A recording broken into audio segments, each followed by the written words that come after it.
committing serious crimes. But tonight, the mainstream media in America, the Democrats, their deep state cronies, obsessing over one thing and one thing only: their fantasy, their imaginary campaign finance allegations against President Trump. Now, we're going to break all of this down, which is the left's desperate final attempt to destroy, delegitimize, and unseat a duly elected president, overturn your vote. Plus, we'll show you how disgraced FBI Director James Comey may have just implicated himself. And stay tuned. In just moments, I will sit down for a rare one-on-one interview with Jared Kushner. Also, Newt Gingrich, Senator Lindsey Graham will join us tonight. And you won't believe, this is insane, what a liberal professor is saying about God and the Virgin Mary. We'll get to all of that, but it's time for our breaking news opening monologue. All right, so it begins. Now, remember, just a few months ago during the midterms, I repeatedly warned you pretty much every night about what the Democrats' real but hidden agenda was. The agenda they were hiding before the election. They want to impeach the president. They want open borders, get rid of ICE. They want their crumbs back desperately, more regulations, and endless, nonstop investigations into all things Donald Trump and his administration.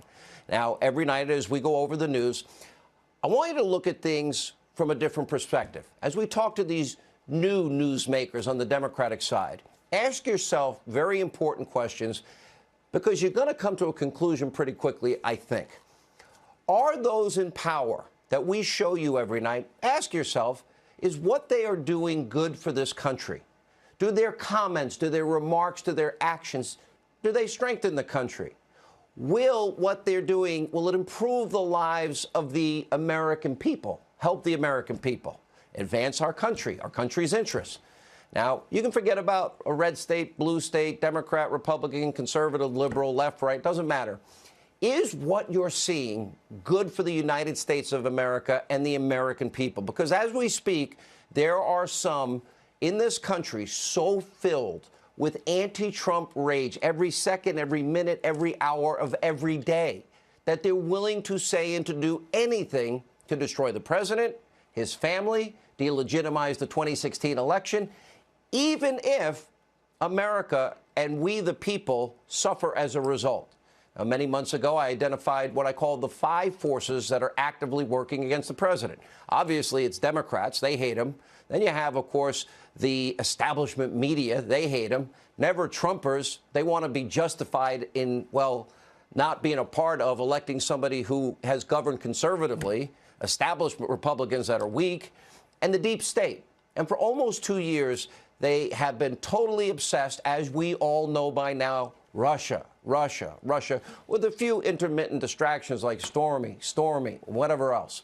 But on Friday, those 5 forces suffered a serious setback when the special counsel's memos on Paul Manafort, Michael Cohen, indicated no evidence of any Trump, Russia collusion, zero. It's about taxi cab medallions, loan applications, taxes in general. Nothing about Russia or Trump. Now, the Destroy Trump forces were kind of distraught, so they sent themselves into their typical predictable convulsions. Then they settled on Plan B, their backup plan. Imaginary campaign finance violations against President Trump. That's what the Russia collusion was about.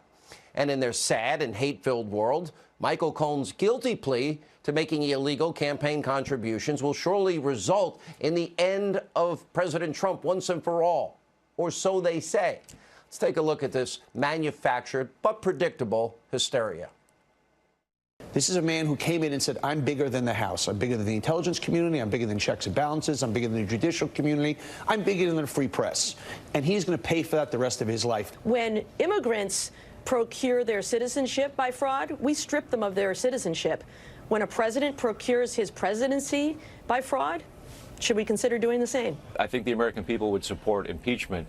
Donald Trump must be impeached. He's got to know his future looks like it's behind bars. Donald Trump is a criminal enterprise. It certainly looks like they are the kind of offenses that would call for impeachment hearings. You have this memorable phrase of individual number one.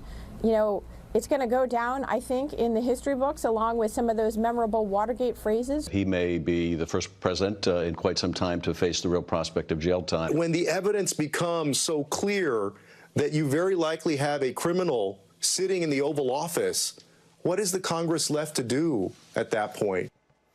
These are the same people that have been saying the same lies for 2 years, and it is unfounded. According to Fox News legal analyst, our friend Greg Jarrett, if Michael Cohen's non-disclosure payment to Stormy Daniels or anybody else served a secondary purpose or a dual purpose, then it is not considered a campaign contribution and thus not illegal.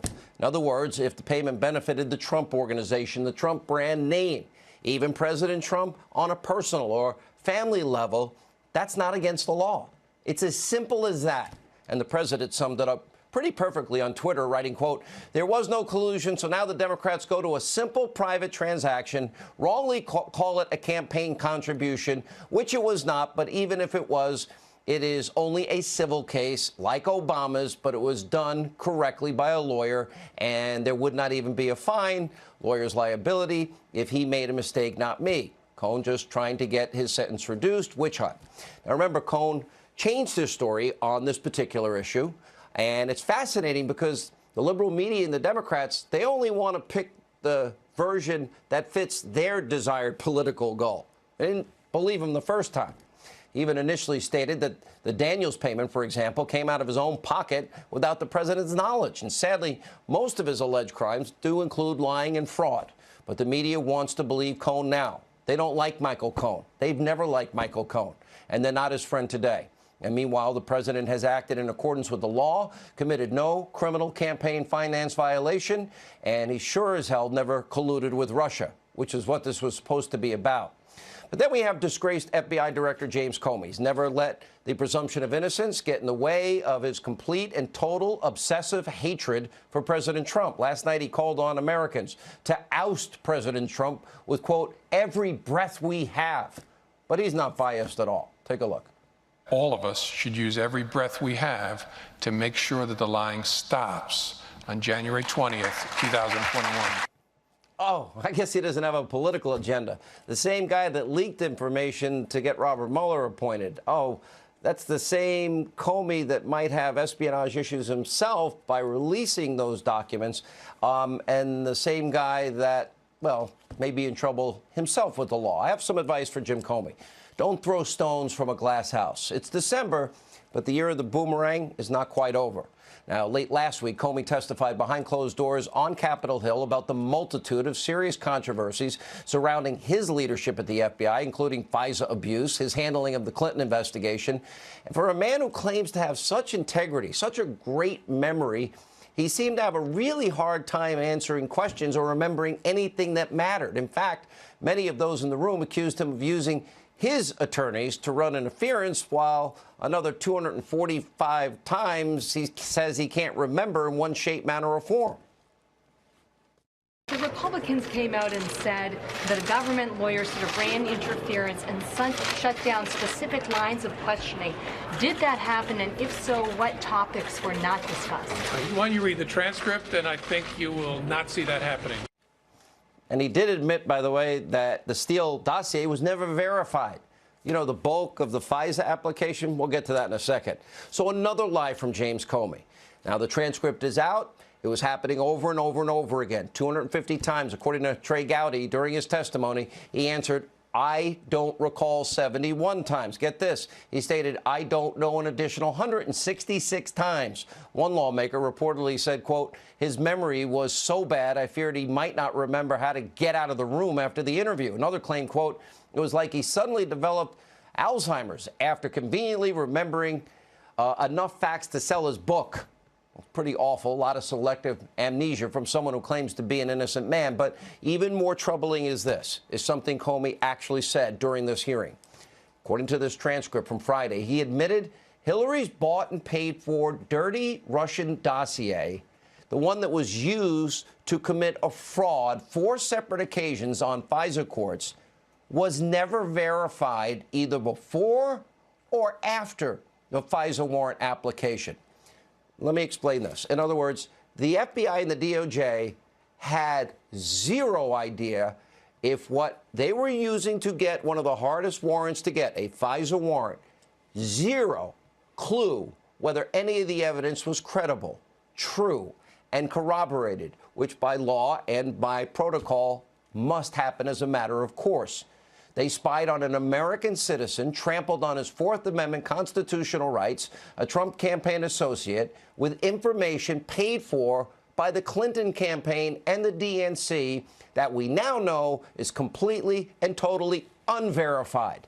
But wait, didn't Rod Rosenstein or Sally Yates, who signed off on the final FISA application, didn't he say that law enforcement, if they're going to sign a FISA warrant, didn't he say that that officer must swear that the information in the FISA request is true and accurate? And if he get it wrong, there are serious consequences. I know because, well, I have the tape. There's a lot of talk about FISA applications, and many people that I see talking about it seem not to recognize what a FISA application. A FISA application is actually a warrant, just like a search warrant. In order to get a FISA search warrant, you need an affidavit signed by a career federal law enforcement officer who swears that the information in the affidavit is true and correct to the best of his knowledge and belief. And that's the way we operate. And if it's wrong, sometimes it is, if you find out there's anything incorrect in there, that person is going to face consequences. Comey's going to face consequences. I'm just waiting to find out what they are. An American was spied on by your federal government. Think about this. With a warrant based on what was uncorroborated, unverified, opposition research, bought and paid for Russian lies by Hillary Clinton. And they never told the judge that Hillary paid for it, ever. Multiple judges were lied to. Multiple frauds were committed on the FISA court. When will we hear from the FISA judges? Because those would be crimes in all likelihood. Our own Greg Jarrett has identified 6 specific felonies that would be applicable on this case alone. Now, if the left really cared about civil liberties, they would be demanding an investigation.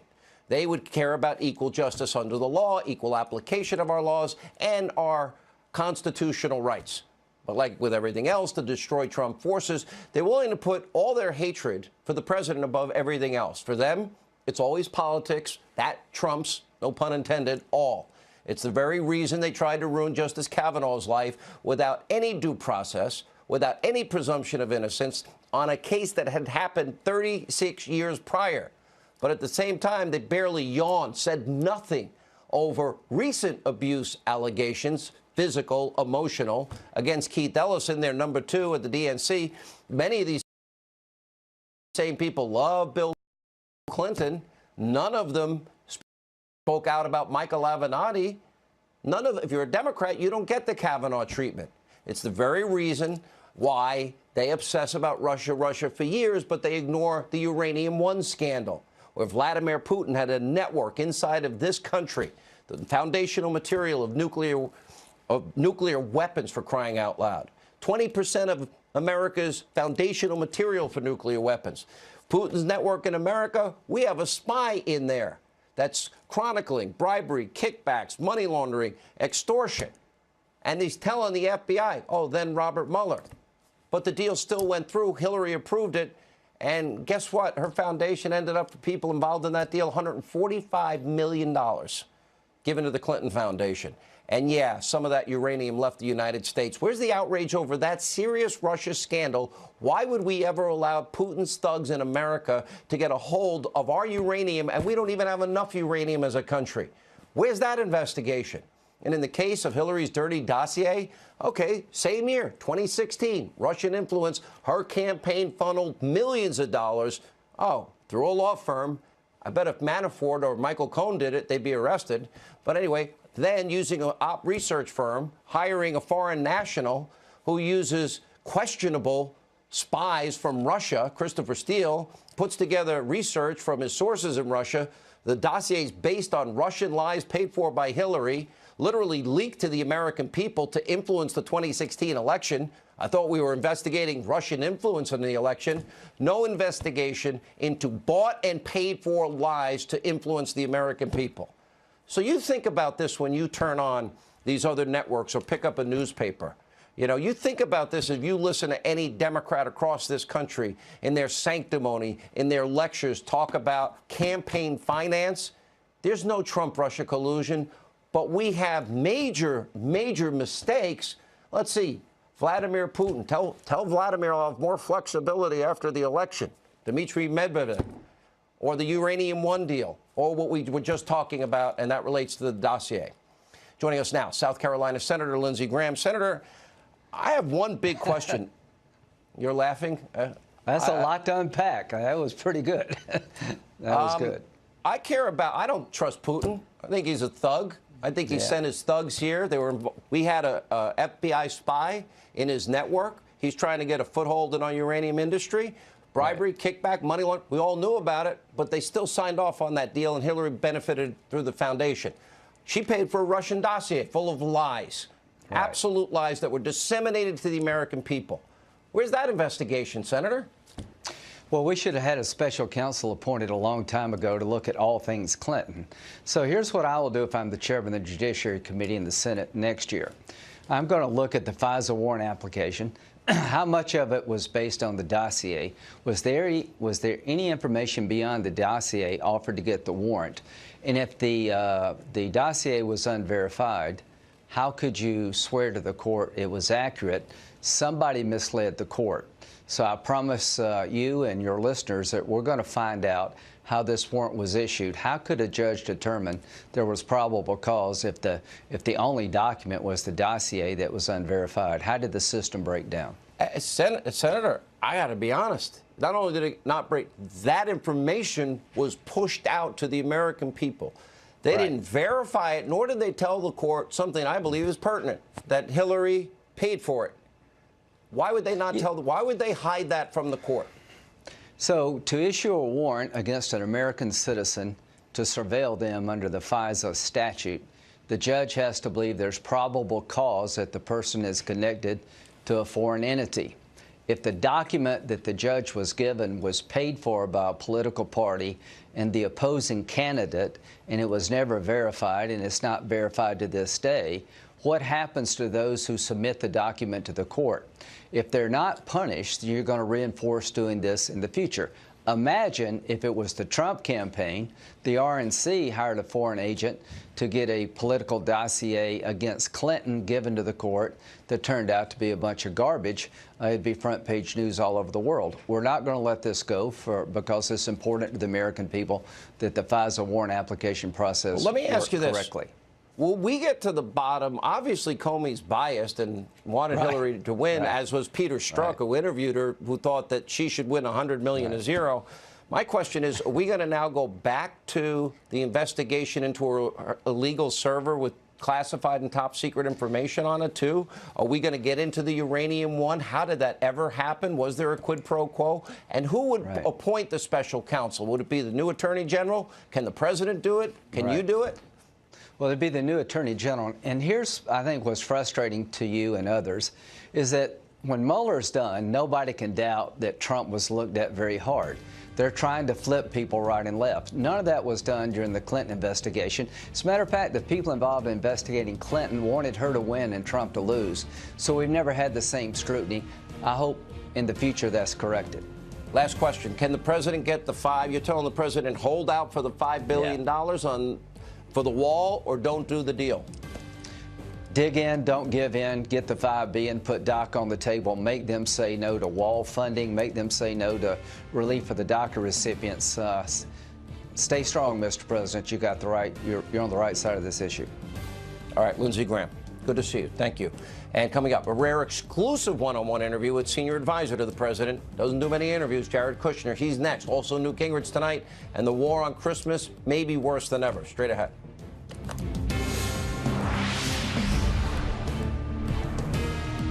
The brightest holiday looks, the smartest holiday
this. No, it's great to be with you, Sean. All right, a lot going on at the White House. Let's start with the news a little bit. We got a new AG coming in. We're awaiting an announcement for a chief of staff. Obviously, 2 years of the Mueller probe hanging over everybody's head. Still no evidence of any collusion, but seems like the pressure is ratcheting up. What is it like inside the White House? What can you tell us about these changes? Well, first of all, I want to start by thanking General Kelly for his great service to this administration. General Kelly has served this country for over 40 years. And over the last 2 years in particular, he's been very helpful to the president towards implementing a lot of the most important parts of his successful agenda. So I want to start with that. I think the president right now is going to, we just brought a new White House counsel today who just started, who's going to be fabulous. The president announced his pick for Attorney General, who will be quite good as well from what I'm seeing. And right now in the White House, we have a lot of good people who are just working along, and the president will make the right choice for chief of staff when he's ready. And hopefully he'll choose somebody he's got great chemistry with, great relationship with, who will help him navigate the next couple of years through all of the good opportunities that emerge to keep pushing forward. I'm 30 years in radio, 23 years now at the Fox News Channel. For example, news came out today. Nobody in the news is ever going to talk about that the U.S. is now an oil exporting nation for the first time in 70 years. Add that to all the other economic success and foreign policy success, you don't hear about it. You're inside that White House. If you turn on the TV, you know what you're going to hear every second, minute, hour of every day. How does that impact you and the rest of the White House? I think that there's a large part of the White House that it really doesn't impact that much. You know, we know what the president wants to accomplish. He's very clear with what his objectives are, and our job is to come into work every day, focus on those goals, how do we achieve them, and keep moving along. I mean, nobody really saw a lot of these numbers coming in terms of the oil exports and how we were going to make America an energy-independent country. But we've accomplished that, and that's been through a lot of great work of a lot of the cabinet secretaries, but really the leadership of the president to make that happen. So, again, there's a lot of stories that get a lot of attention in the news, but we have a lot of phenomenal people in the White House and in the administration who show up to work every day, ignoring the noise that's out there and just focusing on how do we accomplish the objectives of the president, which is to make our country more prosperous, increase wages for people, create more jobs, and keep people safe. Okay, one of the issues, you work on specific issues. I'll ask you about the Middle East. I know you've been working on those issues, but I want to get into the issue of prison reform. I think one of the greatest moments in the president's history, he commutes the sentence of a woman by the name of Alice Marie Johnson. I actually had a chance to interview her. And we have this video of her after, 20 years in jail, one drug offense. It was serious, but one. And she comes out, and I'll never forget what she said. She says, "Thank you, America. Thank you, Mr. President. Mr. President, you won't regret giving me a second chance." And there's a big prison reform bill, and I know you're spearheading it in terms of the White House. I know there's been reluctance and resistance, especially Mitch McConnell in the Senate and others. My question to you is, why is that? What do we need to do when you have a 77% recidivism rate? And are we locking people up but not equipping them to meet the challenges when they finally get out? What do you see as the biggest problem? Right. So this bill will accomplish a lot to make our communities safer. The recidivism rate that we have is way too high, and not doing anything about that is irresponsible, and we're allowing people to go back to our communities who we can help. And there's a lot of programs based in red states that we've really modeled this off of. So we know that this works, and we've been able to build a very strong bipartisan coalition under the president's leadership to come up with a bill that we think can really solve a lot of those problems. And what it is going into the prisons and giving job training, vocational training, mentorship, mental health treatment, drug addiction treatment to people who are coming out, who are nonviolent offenders, and figuring out how, when they leave prison, they have a better chance of getting a job and re-entering society in a productive manner than going back to a life of crime. These reforms are based on what's worked, and it will make a big difference. And so the president's built an amazing bipartisan coalition of Democrats and Republicans, and we're very close right now, and hopefully this will get to the floor and we'll be able to have a big bipartisan celebration before Christmas. Violent offenders, those are people that I think you cannot let out. Those are people that have got to serve their term. But on the other hand, I do think that there has been disproportionate sentencing, especially on, for example, the crack versus powder cocaine issue. I think that's been proven over and over again. I would love to see the president, and I don't know if this is part of the package, transform the power of the pardon. Put up committees, find those people that we really believe have a very low chance of recidivism, one-time offenders like Alice Marie Johnson, and find them all and give them another chance with certain conditions, perhaps. Right. Well, this bill does do part of that, which is what it does is it ranks all the different inmates who are in our federal prison system on their likelihood of committing a crime in the future, and then allows us to put the focus on the nonviolent people who have a low risk, like somebody like Alice Marie Johnson. That case was a grave misjustice, and the president did a great job towards righting that wrong.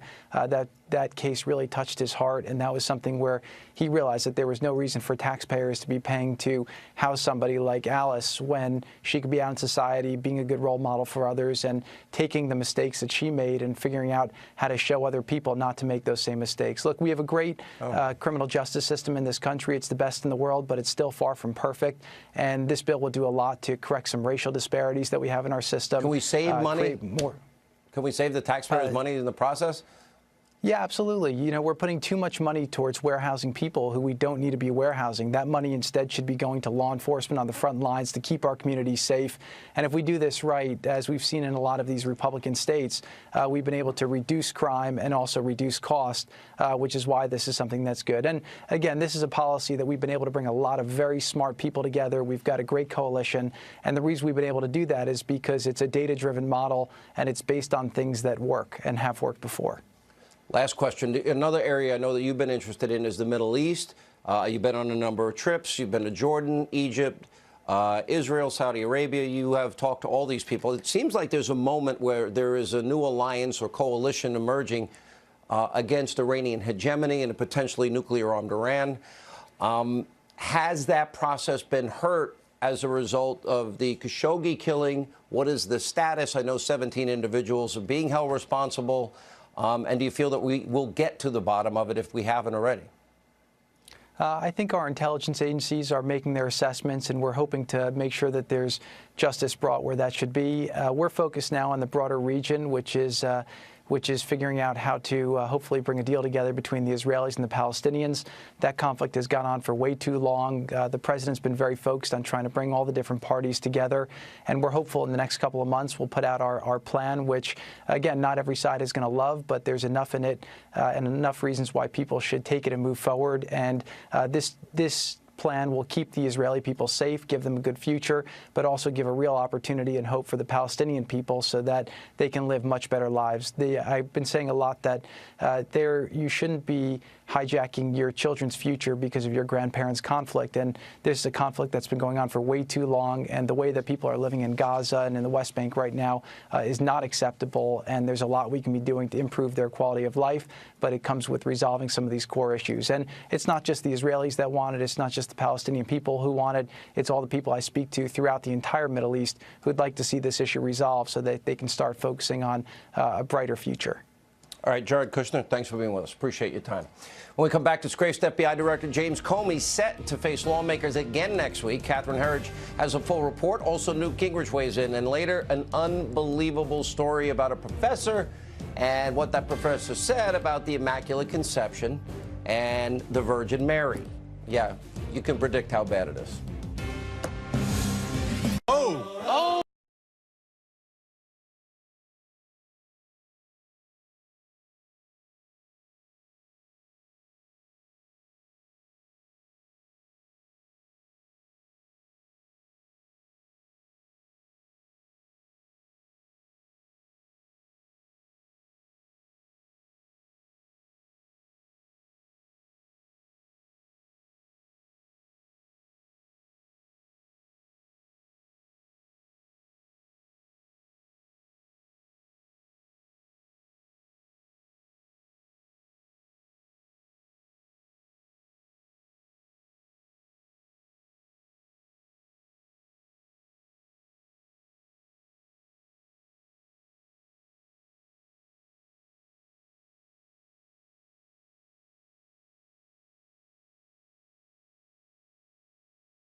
All right, joining us now with the latest breakdown of the Comey testimony, plus what we can expect when he returns to the Hill in 1 week for his second round of questioning. Fox News Chief Intelligence Correspondent, our own Catherine Herridge. Catherine.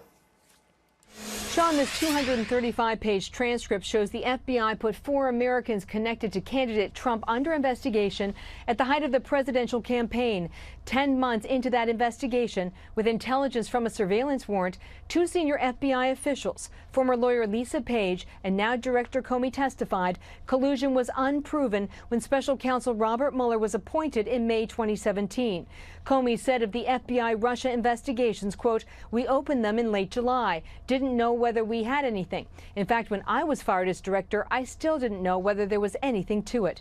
Republicans castigated Comey for failing to answer their questions 245 times because he claimed not to know or could not remember key details, including this surveillance warrant application for Trump campaign aide Carter Page.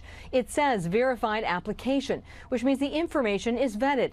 But Comey testified the FBI was still working to substantiate the DNC Clinton campaign-funded dossier before and after the application. To me, it's hard to believe that Jim Comey would have forgotten all of those different details. I mean, on the Intelligence Committee, Jim Comey testified before us any number of times. I never recall him not being able to answer a question. Committee Democrats said the hearing was designed to damage the special counsel, not search for answers. Comey is scheduled to come back a week today and will likely face questions about leaking memos documenting his conversations with the president. Sean. All right, Catherine Herridge in Washington, thank you. Joining us now with reaction, author of the bestseller, Trump's America, The Truth About Our Nation's Great Comeback, Fox News contributor, former Speaker of the House, Newt Gingrich, is with us. So he's not answering any questions. He literally says something that should be remarkable to everybody, that what the Nunes and Grassley-Graham memo said, the bulk of information for the FISA applications to spy on a Trump campaign associate, they never told the judges Hillary paid for it. So just a, well, maybe political in nature asterisk. They never verified it.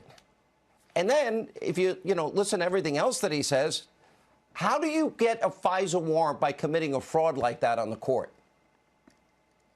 Well, by the way, without any consequence. I mean, the very people who lied to the court, they're not facing any consequence. You know, if Comey had been a witness being interviewed by Mueller, and he'd had 245 I can't remembers, I suspect they would keep him in there for 1,000 hours until he finally remembered. This is nonsense. Any person with a reasonable sense of judgment knows that they were breaking the law for the purpose of trying to defeat Donald Trump.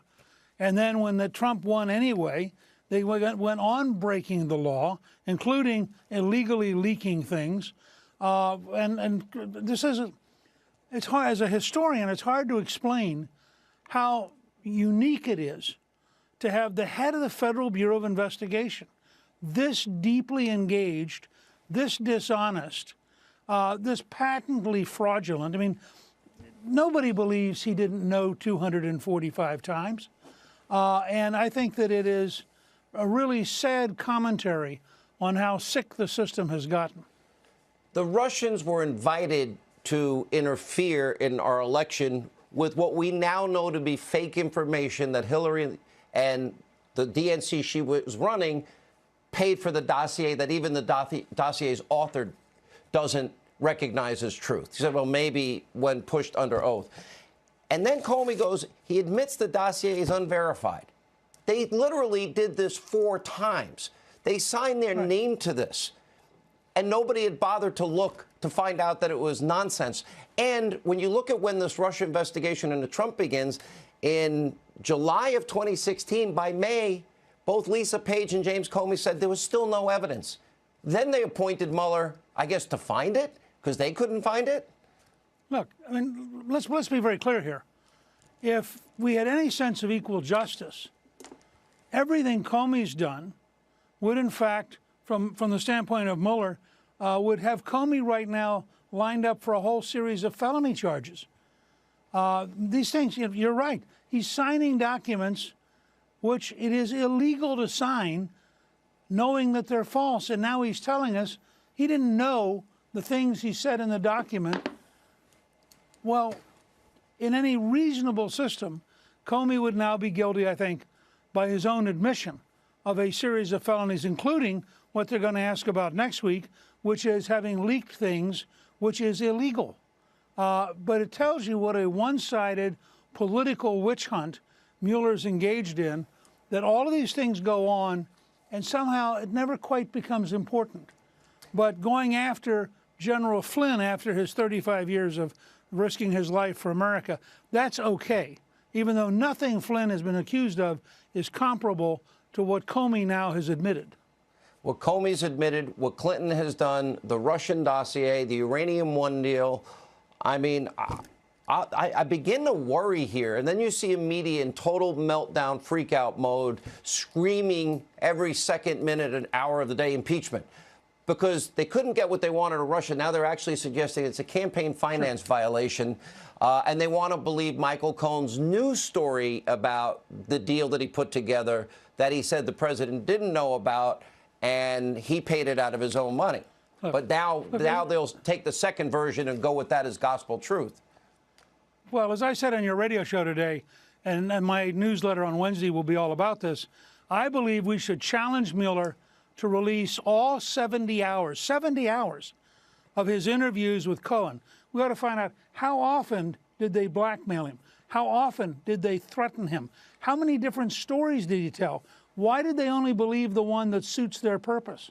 Because my guess is you'll find in those 70 hours that he told 5 or 6 or 7 different stories. All right, Mr. Speaker, thank you. It's going to be interesting. It's going to be a hell of a year coming up, I'll tell you that. And it will mostly be fun, and they will overreach, as I said earlier. All right, coming up, you won't believe what one professor is accusing God of being. It will disgust you, but it's something we better deal with now.